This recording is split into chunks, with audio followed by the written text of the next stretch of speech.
Maisie Williams did an interview with Hollywood Reporter, and she shared something that I feel like we all already knew, but it's kind of nice to hear. So Maisie Williams did an interview, and she shared that originally Jon was the one to kill the Night King, not Arya. So I want to read that quote for you really quick. Kit Harington expected it to go Jon Snow's way too, and even said it was going to go that way. Someone told me in season 3 that I was going to kill the Night King. And then he read the script, and it was Arya the whole time. Yeah, I think it would have been too obvious. I'm glad that it was Arya, honestly.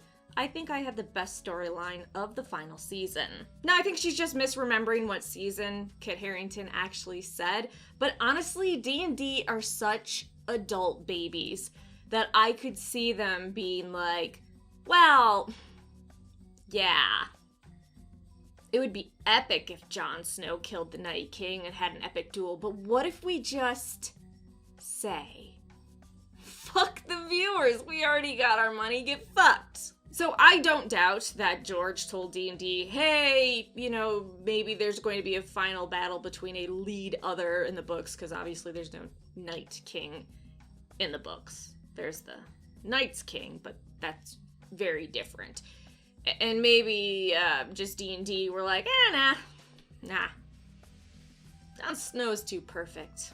I mean, they even flaunted about that, how, everybody thought there was going to be this epic duel between Jon and the Night King, and then he just walks away. And it's like, god damn, dude, you know the point of fans isn't to terrorize them and say, go fuck yourself.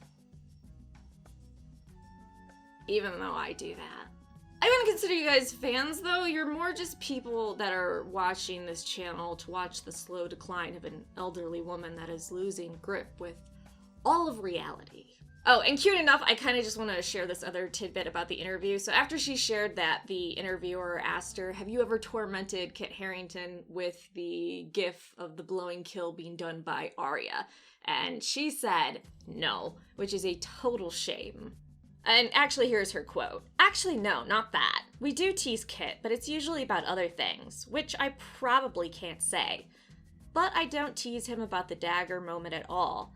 But maybe I should. That's a new weapon that I can use. I feel like since we know Kit wanted to be the one to kill the Night King, and he was very salty about it before, if she was gonna use anything against him or bring it up a lot, she would have done it then.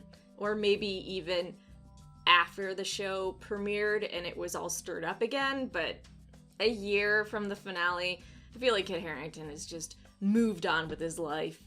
No fucks are given. Finally, I want to share something that just sounds so D&D to me that I just laugh every time. So, Maisie shared that when she was handling weapons in any scene on Game of Thrones, she was always told to make it look cooler.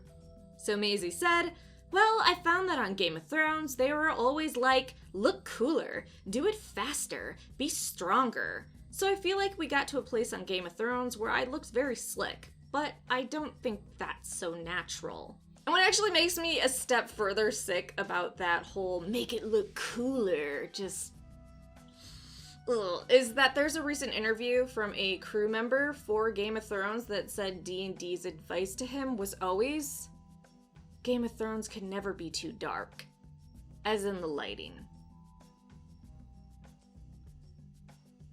I don't care how many people try to justify it, the Long Night episode was awful. That lighting sucked. So yeah, that's gonna be a big yikes for me, D&D, about you telling your lighting people, oh hey, Game of Thrones can never be too dark, right?